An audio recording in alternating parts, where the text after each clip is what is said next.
الله وبركاته تعالى. كي دايرين؟ لاباس عليكم؟ بخير؟ رجعتكم مزيانين. مرحبا بكم معايا في قناتي بقناتكم منيا شاهين. اليوم غنشارك معكم واحد الوصفه او نقولوا دواء، بما ان هذا الوقيته وقيت البرد تنمرضوا بزاف، تيشدنا الرواح، ديك السيران ديال النيف ديما تيكون تيزيد، ديك الكحه اللي متبغيش تحيد، ديك الرعشه ديال البرد.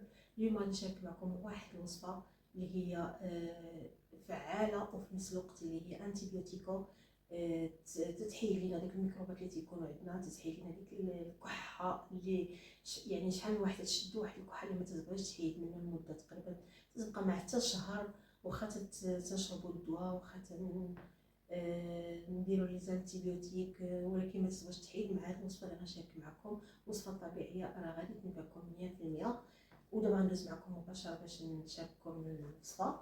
المهم كما شفتوا عندي هنا تشينه كبيره، واحد البرتقاله كبيره، عندي هنا الثومه غادي ناخذ.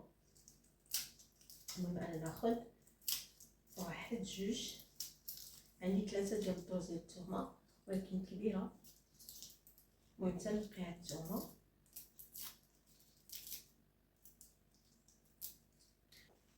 المهم تنحكوها ولا المهم انا نديرها معكم بهذه الطريقه. نتوما شوفوا، نجيب واحد المقيله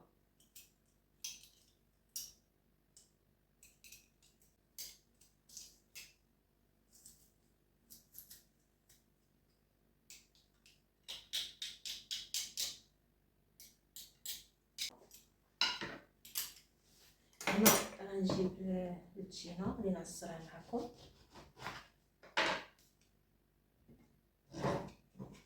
بسم الله. عندي سكينجبير، ندير معلقه صغيره ديال سكينجبير، وغادي نزيد داك العصير اللي عصرت غنزيد عليهم.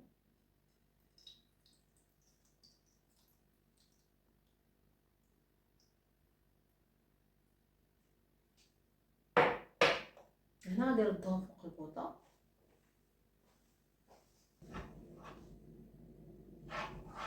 تردهم فوق البوطه، تنبقاو نحركهم.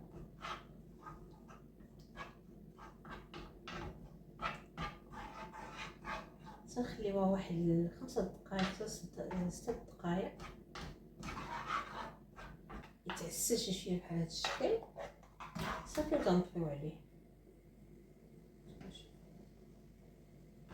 دابا غنجيب واحد الصفايه غنخوي فيها هاد الثومه وسكينجبير وداك العصير اللي درنا،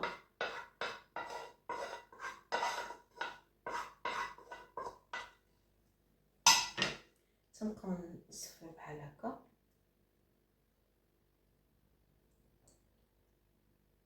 بالنسبه لهاد الطريقه، يعني الا كنتو باغيين تشربوا هاد الثومه ما تجيكمش مجهده، تقدروا تنزلوا واحد شي شويه وديروها هنا في الفنجان وتزيدوا عليها العصير. في حال الا كانت غادي تجيكم مجهده ديروا كيما درت انا هكا، ملي تنعصر بداك العصير ديال الثومه والتشين. وبالنسبه لهاد هاد الوصفه هادي راه ماشي هي الرواح ولا الكحه، راه حتى الناس اللي تتكون عندها البرد راه غادي تنفعها هاد الوصفه هادي. ندير واحد المعلقه ديال العسل، ديروا اي عسل بغيتو.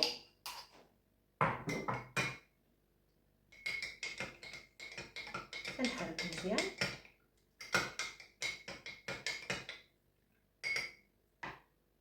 نتوما حتى الريحه ما بقاتش فيها ريحه مجهده. بسم الله، انا غادي ندوق معكم. بسم الله. هي صراحه غادي تجيكم شويه مجهده، ولكن النفع ديالها راه عنده واحد النتيجه فعاله. يعني كما قلت لكم الناس اللي مازال حار سمحوا لي. وحاجه اخرى، ونصيحه اخرى، من الاحسن تشربوا هذه الوصفه هذه الا درتوها، ما تشربوا من وراها حتى شي حاجه، ومجرد انكم تشربوها ديروا هذا الدواء هذا باش تنعسوا. يعني الاحسن انكم ديروه بالليل باش يعطيكم المفعول ديالو. هنا غادي نقول لكم سلامات، نتلاقى معكم شي فيديو اخر، شي وصفه اخرى ان شاء الله. وجربوا هذا الدواء هذا، غادي ينفعكم بزاف. كما قلت لكم الناس اللي عندها الرواح، اللي عندها الكحه، اللي ديالها ديما تيسيو هذا راه انتيبيوتيك، يعني راه عنده واحد المفعول كثير كثير كثير، وجربوا راه غتعطيكم واحد النتيجه اللي غادي ترضيكم 100%. هنا غادي نقول لكم سلامه، نتلاقى معكم في شي فيديو اخر من القناه ديالي، قناه منيا شريف. نتمنى انكم تستافدوا بهذه الوصفه هذه وتشاركوها مع الاحباب والاصدقاء باش تعم الفائده على الجميع. ما تخلوش عليا بلايك وديروا ابوني باش يبقى يوصلكم كل جديد من القناه ديالي، قناه منيا شريف. ندير لكم سلامه، نتلاقى معكم في شي فيديو اخر ان شاء الله.